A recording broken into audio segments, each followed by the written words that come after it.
I got to do this for him. I'm healthy. He's on the list. I'm the closest thing to him. I'm his son.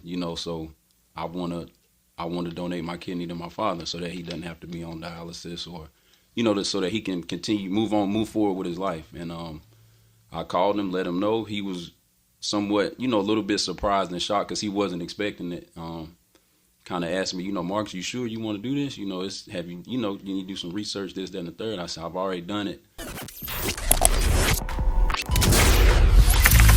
Get around those obstacles and make room to create opportunities. You are listening to the Around the Way podcast. And now, your hosts, Kyle King and Kiana Williams.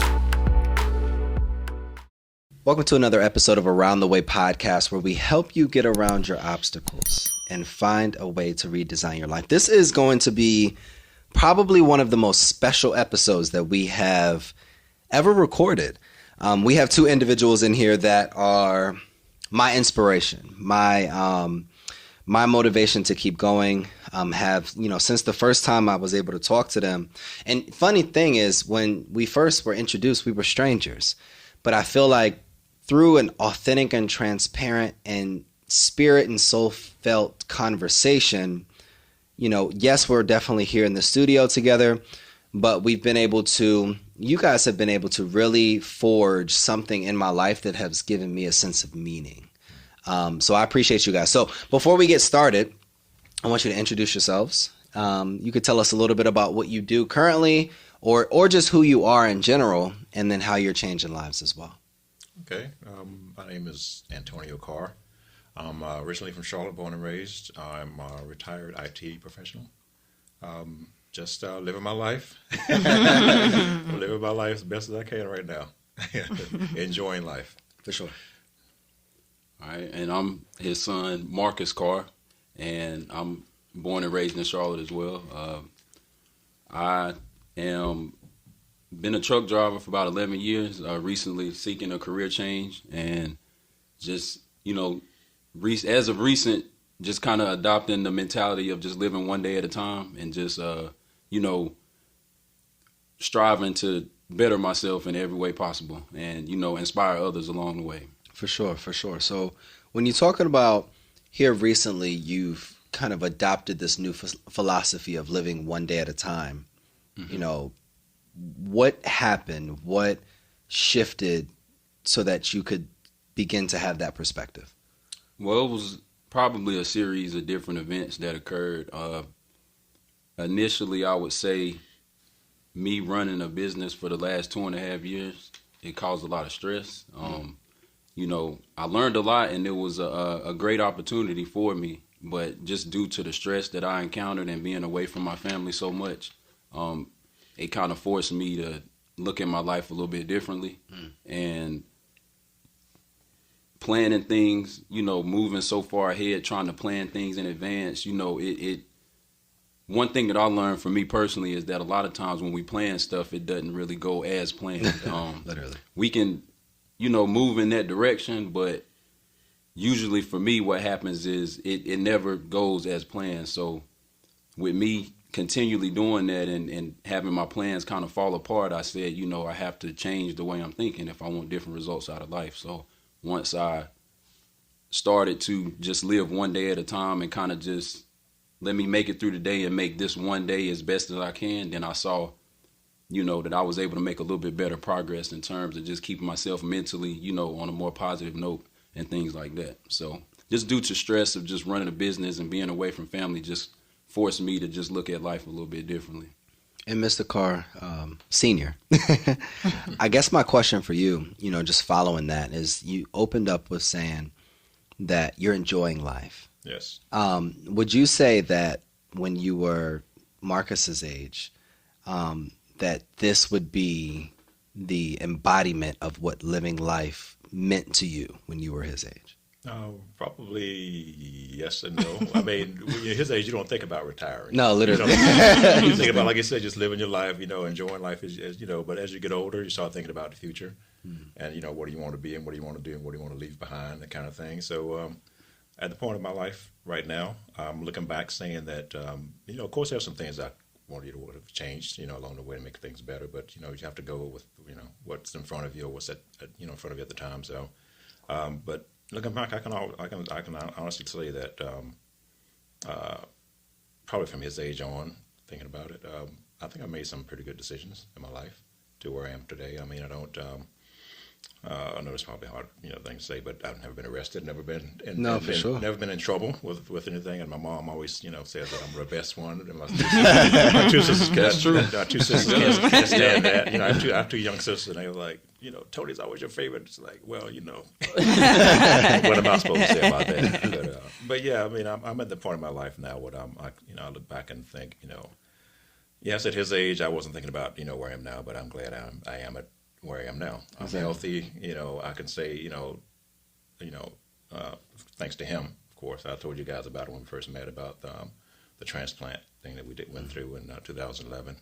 And he told me himself that changed his life, as far as looking at things and looking at life. And, I can say it definitely changed mine. I think that it's interesting because I look at life as just a big ball of perspective. Decisions that we make give us perspective. The losses and failures that we take give us a sense of perspective. Even the wins give us a sense of, perspective. You talk a little bit about, as you look back and as you reflect, and you're happy with where you are today. But life isn't over. And I talk to my father about that a lot. As you look forward, what does life look like for you? I try not to look too far ahead. It looks like I'm hoping that it would be more of the same, relaxation and enjoying my life. I'm thinking about, trying to find a point where I can leave, or something I can leave back on my kids' legacy or something like that. Something I can leave behind so they can say, he left me this, he left me that, something positive. I'm always looking for something positive in life. So I'm just looking in the future, looking at something that I can do to kind of hand off to Marcus or my younger kids. Say, this is where I stepped off. This is where I left off. You take over. It's something positive that they can look at and say, okay, this is nice. I can take over from here. So I'm looking to do something like that in the future. For sure. And I know we had a conversation, and our audience wasn't there for that conversation, but I think there's something truly beautiful about your story, truly special. And I wouldn't do it any due diligence with, working to explain it. So my question is, what was the most pivotal time in your life that truly shaped the rest of your trajectory? I would definitely say it was the transplant that me and my father had in 2011. Talk to me a little bit more about that. Okay. Well, my father, he called me. How long ago was it? Like before the transplant that we had that conversation? Well, I know I was on dialysis for like 2 years, and I think when you finally realize what dialysis does to your body, that's when he kind of looked at it and said, you know what, I need to get him off of it. Daddy, I'm going to get you off of that machine. That's when he called me one day and said, Dad, I'm going to get you off of that machine. And I was like, okay, Right. He didn't think anything of it. Yeah, he had, mentioned to me that, that he was sick and he actually had end-stage renal disease. And so found out, everything that comes along with that. He was going to have to take, get on dialysis and things of that nature. And he eventually had told me that he would need a kidney transplant and that he was, he was confident that he would get one. Of course, it would be was it a deceased person, or how was it? Well, I was on the list. He was on the list, right? But I didn't know. When you're on the list, you don't know where it's going to come from. You're just on the list. Or if it's even going to come. It's going to come. So I know some people that's been on the list for years, years and years and years, and they've been on dialysis for like 10 or more years, waiting for a transplant. And some people die on dialysis. I mean, that's what happens all the time. So, that I can let him finish taking over that. Oh, you're fine. But yeah, he was always optimistic, even in finding out that he had end-stage renal disease and explaining, the dialysis and everything, he needed a transplant. I never got the vibe that he was, felt like his life was over, or, he still remained to keep a positive outlook on life. And so finding that out, what I did was, I started, he didn't realize it, but I started doing research on kidney transplants, the different like you can be a live donor. You know, they used kidneys from, you know, people that are deceased and things like that. And I was looking at the lifespan of someone getting a kidney from a live donor versus from someone else, from a deceased person. And what I found out was that the life expectancy is a little bit longer if you're able to get a donation from a live donor.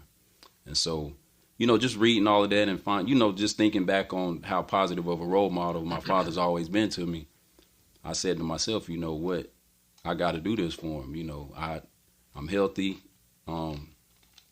He's on the list.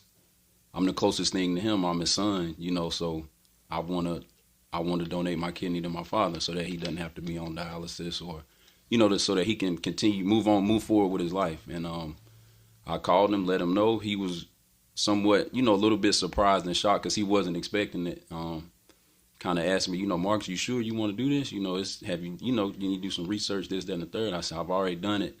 I'm ready. You just let me know, tell your doctors, you know, I'm ready. I'll do whatever I got to do. And so that's what we did.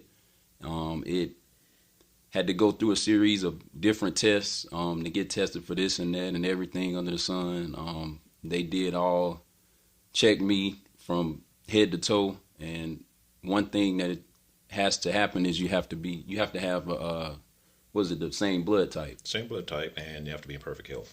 Right. As far as right. being a donor. So I went through all of that, and it came back, same blood type. They say, you know, you're in perfect health. You're a match, you know, and they gave us the date. And I remember the morning of, you know, I think what was that we had to drink before the I don't want to talk about they it. Don't talk about that. They had to drink that magnesium stuff. Yeah, that was the worst part of the whole. That was the worst part of the whole procedure. So you know, I came over to his house and stuff the morning of. It was real early. It was about like 4 or 5 in the morning, something like that. Well, actually, you spent the night. I did. Okay. Because we had to be at the hospital like real early that morning. Mm-hmm. So you just spent the night. So yeah, we had to leave. I think we had to leave like at 6 o'clock in the morning to get to the hospital because it's like a early morning surgery. Right. Yep. And honestly, like I'm the type of person that, you know, I'm not gonna say I get nervous a lot, but just like everyone else at times, you know, like before certain big events, you know, I get a little nervous, but surprisingly for that, I wasn't nervous at all. I was actually surprised, and you know, everyone around me, family members, they were surprised. They were like, "You're not nervous?" I was like, "No." I mean, it just felt like a normal day to me. And you know, we got there, got prepped for the surgery and everything, you know, and even the nurses, they were like, "How you feeling? You know, you nervous?" So I was like, "No, I'm fine." Like, I literally was as calm as probably I had ever been, and that was surprising to me. And so, last thing I remember is, you know, they put me under the anesthesia and, you know, started counting numbers. And then next thing I remember, I was waking up.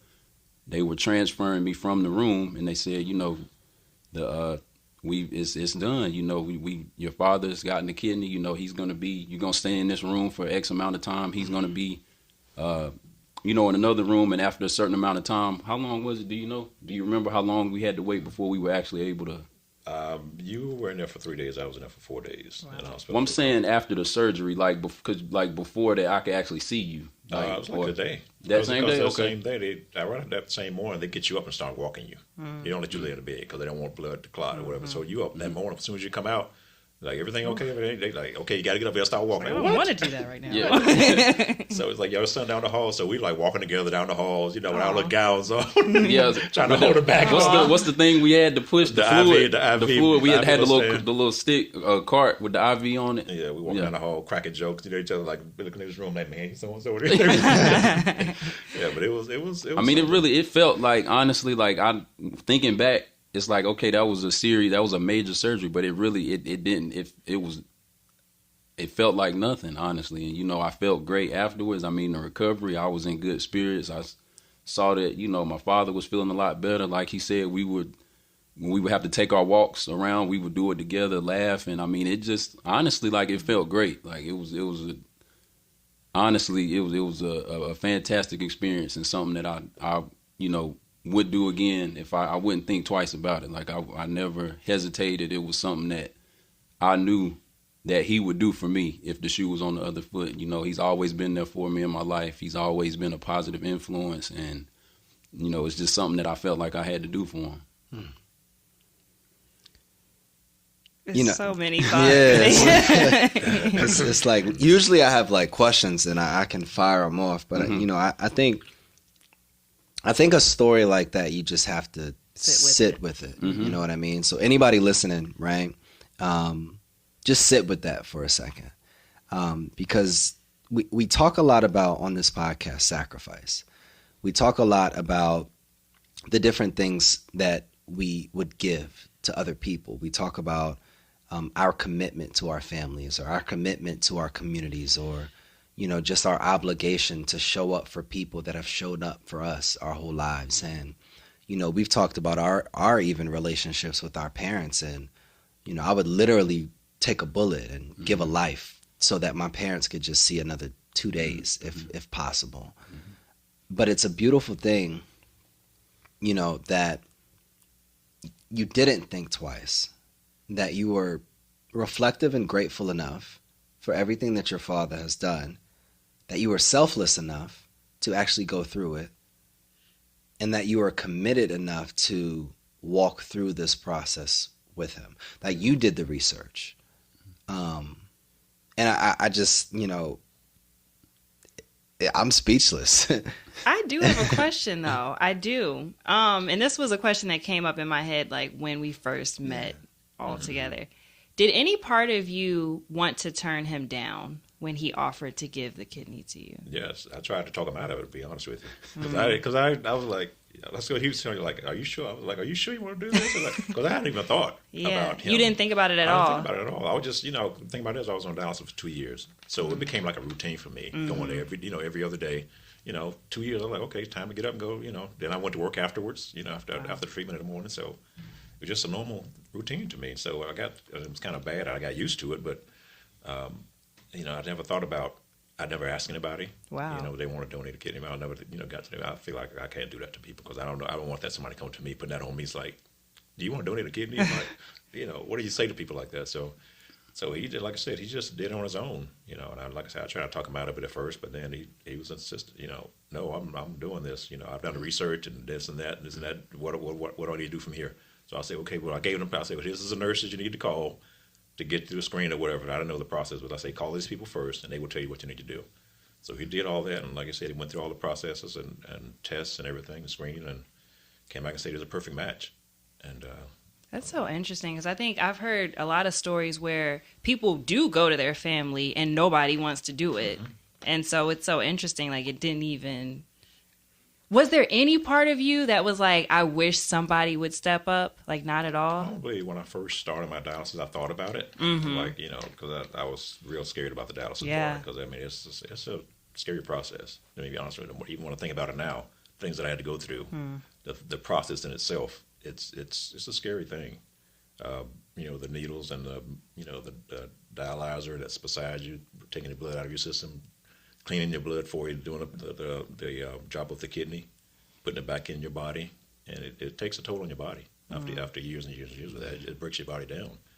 So I didn't think, like I said, it was just a normal routine thing for me after a point. And I guess he just thought about it, and he said, I'm taking you off this machine. Right. And that was, like I said, it caught me by surprise. Like, you say what? You gonna do what? He said, yeah, I want to donate my kidney. I say, you sure you want to do that? You sure you want to go through this? He said, yeah, I've done the research and I did this and that. And I said, okay. And the thing about it is, you know, he'd done the research, but I was, you know, doing that process, I was researching everything about dialysis and kidney donors and stuff like that. And I came to realize that there's not enough donors. I mean, you think about it, people that pass away every day with healthy organs going in the grave. That's a tragedy to me. That's a tragedy. I mean, think about all the people that are on the list that can be saved as far as lives. It's just, I just can't think, you know, can't imagine why people would be that selfish. I know people probably don't think about it enough, and maybe we need to be educated more about it. As far as, especially in the African American community, I don't know what it is about it, but they don't think that. Maybe they don't think that you can live long with one kidney, which is ignorance to me. because they don't do research. Like I said, there was a lot of healthy organs in the grave that went to the grave. They could have saved countless lives.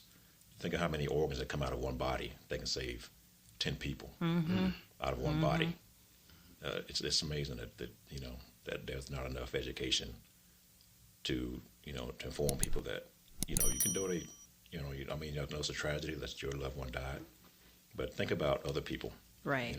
And lives you can save if you just donate a kidney, your eyes, or livers. I mean, anything that they can use. It means we're amazed how many people on the list that are wishing that somebody would donate an organ to save their lives. What do you think? I'm surprised you have not. Yeah, this is. And I know this is like personal for you too. Yeah, this is. I have so many thoughts. So my grandmother passed from renal failure. My great grandmother. Yeah, my great grandmother passed from renal failure. My grandmother before that passed of renal failure. When I was growing up, I wanted to be a nephrologist. So I actually went to school and everything to be pre-med because I wanted to be able to be the one in my family to figure out, or to even, like, if my mother was to get it, I could perform surgery on her. So this is like emotional for me because, I think about, I've seen my grandmother go through dialysis, and I've seen, what it's done, not even just to her, before she passed, but what it did to the relationship that she had with her family, and how distant the family became because it was the uncomfortableness of just watching somebody essentially suffer through that time. And then as, weeks before she was getting ready to pass, it was more so of the, we didn't do what we needed to do. So I hear this story and I think about, I talk about service a lot. I talk about, I've sacrificed a lot for people that aren't family, that probably didn't deserve it. But I think about, could I have stepped up when she needed us? And by me stepping up, would she still be here? So I really wanted to have this interview because definitely the story, but I think there's just so much packed within that story that is inspiring to me. And I think it's what family should have stood for before a lot of the things in this generation that we see. I think in this, like, family is not the same. I feel like when I grew up, my father was very similar to you. He did so much for us. He sacrificed so much for his family, and has been able to really put me in a position to win in life. But I think a lot of times we get so consumed with our own lives and our own responsibilities and our own relationships and our own jobs that we forget about the people that are closest to us. So I don't really even have a question, which is interesting because I'm usually the one that's leading the conversations. But, and even in our audience, like anybody listening right now, it's like, yo, like this hit me different. Yeah. So yeah, you're going to have to lead this I one. got you. Okay, so we haven't really asked you many questions yet. I do wonder, like, leading up to the point, because you watched for 2 years. And so what was the moment that made you feel like I need to do some research, like, because I'm sick of seeing this happen? Honestly, it was when it kind of triggered in my mind was when he just even initially had told me, it was, okay. It kind of sparked it. You thought about it. Right, exactly. It sparked that in the back of my mind. I'm like, okay, I know, they have people, there are live kidney donors and things like that. I had heard of it, but yeah, it was really upon the initial conversation of him telling me that he was on the list to receive a kidney. It's just that he wasn't aware that it was in the back of my mind. Okay. So can either of you talk about, or both of you, talk about an unexpected outcome from the surgery or from that decision, from that experience? What has been an unexpected, because you did research, so you knew what you were looking at. You knew probably what recovery was going to be like, what life was going to be like. What is something that you didn't necessarily expect would happen? Didn't expect, to be completely honest with you. I did not expect to continue to feel the way that I feel. not to say that I thought I would feel worse, but honestly, like I actually felt better. It was almost like a boost of energy after going through that process. It was something that yes, I only have one kidney, and people, a lot of people that aren't educated or haven't done the research would think that, okay, well, what can or can't you do? But there's nothing that you can or can't do that you weren't able to do with two kidneys. At least that's how I feel personally. After the fact, it made me just feel much stronger as a person, and it's just over the years I just continue to feel like I'm getting stronger and healthier. Honestly. Mm-hmm. I can definitely say I felt a burst of energy. I'm sure. I'm sure. I mean, I felt like from the day I woke up, the moment I woke up, I felt energized. I felt like a new man. I'm being serious about that. I had an appetite that I hadn't had in years. I mean, I wanted, because when you're on dialysis, you're on a strict diet. There's a lot of things that you think about healthy foods that everybody else did. I couldn't eat that kind of stuff.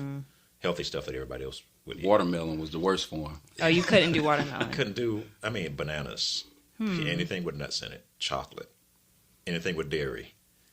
So what was the first thing that you ate that you weren't allowed to eat afterwards? Oh, I wanted a big, juicy peanut butter and jelly sandwich with a nice juicy peanut butter and jelly. Yes, with a nice cold glass of milk. That's the first thing I asked for in the hospital. Yeah. First thing I asked for. How did y'all's relationship, if you could describe the transformation in y'all's relationship after or from that, how would you describe it? I would say it definitely got closer. Sure. we were close. We were close before. Yeah. Always been super close. But it's just kind of, we have that bond, I guess. We already knew your blood anyway, but you're really blood now. Yeah, exactly. So he'll call me sometimes and say, "What's up, young blood?" That's his nickname. I'm a young blood. So you got the young blood pumping through you now. Yeah. And I say, "Yeah, I feel it too." I was like, "Yeah, it's good." Yeah, but it's just like I felt like a new man. I got up. I feel every morning I get up with energy. When you're on dialysis, you kind of drained of this. You get up, you don't have a lot of energy and stuff like that. But like I said, from day one, I was like, when I woke up, I was like, man, I feel so much. 100%. Like I was ready to get up and jog down all night. But I had so much energy, and so I just felt alive. I just felt alive. So it's just hard. I could see it in his eyes too. Like that's really where I noticed was in his eyes, because he was speaking on how draining the dialysis is and things like that, how much it takes from you, your strength and things like that. But to be completely honest, this man, you would never tell that I'm his own son, and I could not tell that he was going through the dialysis. Like, that just displays his strength. His dialysis was on Mondays, Wednesdays, and Fridays. And he would get up, how long was dialysis? You had to be to work at what time, like 8 or 9? I was getting up at 5. I had to be there at 6 o'clock. For the dialysis? For the dialysis, and it took like 2.5 hours each time. Mm-hmm. So think about doing that every other day for 2 years. But you could not. I'm telling you, this man, literally, you would, if you didn't know, you would not know that he was, had a health. You couldn't look at him and think that he was on dialysis. That was just even more motivated. Just seeing that and seeing him display that strength. It's like, this man does not complain. He's still living a normal life. He's just getting up 2 hours early to go to dialysis and then turn around and go to work and work a full day. And you could never tell. Unless you knew us personally, you would never know that this man was on dialysis. So what were you pulling from? Because it couldn't have just been like, oh, I'm just going to get up and I'm just going to do dialysis today and go to work. Like that takes something extra. So what was the extra for you? I could have, been down on myself, I got this thing, every day I'm get up. What am I, what I'm living for? What am I getting up for? But something was in me saying, you got to do this. What was that? I cannot tell you. It's just something deep down of saying, get up, keep going, keep going, keep going. There's an end somewhere. There's a healthy end somewhere. Just keep going, don't give up. And it came. So it was just something in me just saying, don't think that way. Even when my mind kind of drifted towards that, something always popped me back. Okay, this is what you got. Yeah, that's bad, but look at all the good stuff that's happening for you. You got a job. You can work. You can do this. You can do that. Other people can't. Can't do these things. I mean, I can drive. Some people had to, have people drive them to Dallas. That's how bad off they were. So I was able to do, like I said, I was able to do everything that a normal person would, a healthy person could do. I was just going to Dallas, 3 times a week. That's the only difference. So, and I think that speaks to how important your mindset is. Yeah. A lot of times we could be going through a lot, and people we go through things. You see other people go through things, and the mindset is what actually gets you through. The mind transforms. It creates your reality. How you think, in my opinion, and from experience in my own life, has taught me to understand how the way you think is what's gonna actually create your reality. We're gonna go on commercial. Welcome back. So we are in the middle of a great conversation, very emotional, and I'm just seeing so many wet eyes over here. It's interesting because like I'm usually the strong one on the podcast, right? So the women be crying in here, and I'll be over here. But I just think that when you see God in people, it's emotional for me. When you see yourself in somebody else, like I would have made that decision for my dad. Yeah. And like it's still to this day, like if anything was to happen to him, like it wouldn't even be a conversation. But I know my pops, he's so stubborn. He probably would be like you at first, like no, but it would be one of those things like I'm gonna put the anesthesia in you myself, right? And we just gonna wake up together. You know what I'm saying? So I thank you guys, and this is our second interaction, but I really feel like y'all really have given me a sense of meaning and purpose to my own life, and I hope that I can be the father one day that my son doesn't ever think twice. Mm-hmm. I hope that I can be the man one day that my community never thinks twice. I hope that I can be the husband one day where I don't think twice if anything happens to her, or even my kids don't have to think twice for anything to happen to her as well. So, or our children. It's just amazing, Anybody listening, right? Like, you got to ask yourself, like, you talk about your sacrifices in life and in business and sacrificing time or inconvenience yourself, but would you be willing to give up? Would you be willing to, like, anything could have went wrong in the surgery, like anything. Mm-hmm. Like, would you be willing to give your life potentially? So someone else could live on, like something that you were saying. It does show the selfishness. Like, I'm going to bring it up, It shows the selfishness of Americans and just people in general. The fact that there are a lot of people that pass that have healthy bodies and healthy organs. Mm-hmm. And there's a lot of people that are passing because all they needed was somebody to just be like, look, I got you.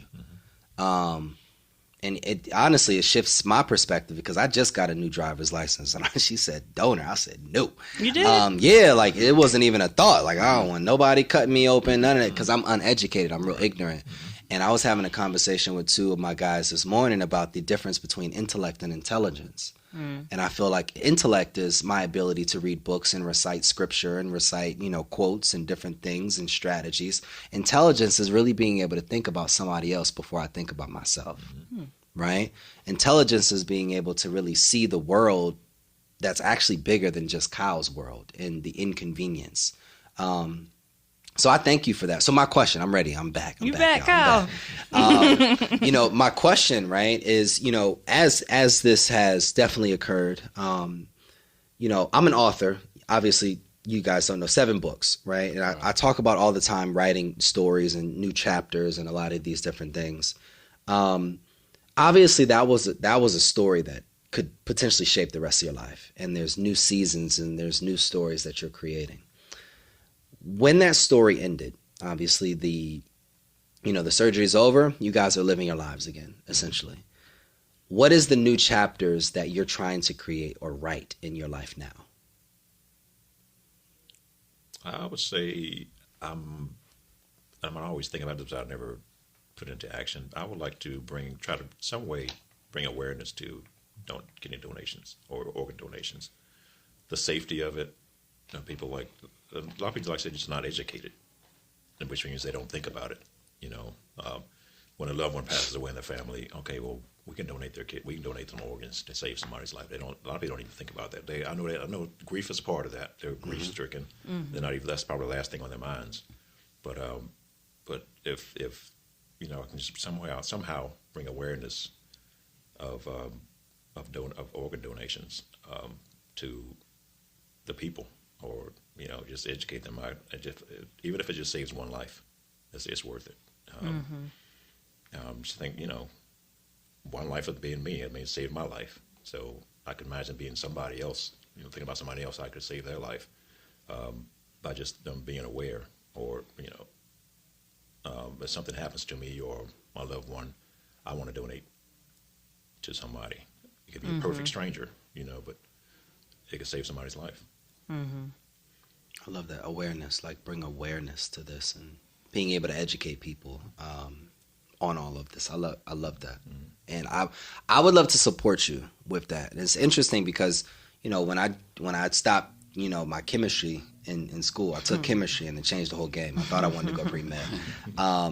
But I could have still been helping, right? Whether it's using my gift and my abilities to raise money or support a cause or donate revenue or just use my talent to show up and speak on different things. And I have some ideas and I would love to support you guys. You know, we'll talk about it definitely offline. But what about you? You know, what chapters are you rewriting now in your life? I would say in my life would be just to encourage people to always just be a positive influence on everyone, and people that you come in contact with, just always try to leave something to where when they're going to remember you, and when they do, it's going to be something good. It could be a stranger, it could be a family member, friend, it doesn't matter. Because being a positive influence is what made the decision for me to do what I did for my father just like something that I didn't think twice about, just because of how positive of an influence he's been on me my entire life. I mean, it's hard to say for some people, but you know, for him, like he said in the beginning, it's almost like he's always been good. Even his mother, you know, my grandmother tells me all the time, you know, Tony, your daddy did this, you know, he never did this, or he always, you know, he would come in when everybody would go out. Like, he's always been, even from my grandmother's words, always been just a positive influence. He's always just been a good person at heart. And with me being a father myself, I see how important that is for me to, you know, to be that for my children. You know, it always makes me think twice before I make certain decisions. You know, none of us are perfect, but it just, through him being the influence that he is to me, inspires me to continue to pass that on to my children, so that, like you said, if anything was to come up in life, you know, the closest people to you, you don't want them to have to think twice, because you know you would do the same for them. So what now? You know, what's next? You know, what is that one message that you would leave to the world? To be able to, like, this is such of a powerful story. We don't even need to, like, we want to just sit in the story, right? What now in regards to what actions, when somebody listens to this, do you need them to take? What advice do you need them to like really receive and write down? And like, what feeling do you want to be able to create within their lives as well? I would say I would just want people to always remember that you never know who's watching. That's probably the simplest way I can put it, because you never know. It could, you know, of course you're close, people that you're close with are watching, but you know, you never know who's watching, you know, who you could leave a positive influence on. So I just want people to be aware of that. You know, when you're making decisions or just when you live in your life, you never know who's watching and who's looking up to you. That's true. I mean, with my other kids too, I try to tell them, and they probably get tired of me saying it, but you know, when you wake up in the mornings, you always have decisions. You wake up in the morning, you have decisions. You can. I want my day to go this way. I want my day to go this way. I can be a bad influence or somebody. I can do something bad in my life, or I can do something good in my life this day at this moment. I can make that decision. You know, it's up to you. And I mean, I live by that myself. I mean, like I say, every day is a fork in the road. You have decisions every day. You know, the guys wake up in the morning and say, I'm going to rob a bank today. You know, or you say, I'm going to inspire somebody today. I'm going to help somebody today. You know, that's that decision you have when you wake up every morning. Every morning you have that decision to make. So my motto is live to inspire. You know, live to inspire. If you can live by that, you know, if you can wake up every morning and if you can laugh, love, and cry all in one day, that's a hell of a day. Right. That's a hell of a day. That's a full day for me. You know, you live the whole day. So, gentlemen, we thank you. we definitely thank you for your presence. You know, for definitely your position that now we've created capacity for in our lives, but also your power. You guys definitely have favor and an anointing over you both, and it's beautiful to see. It's beautiful to see.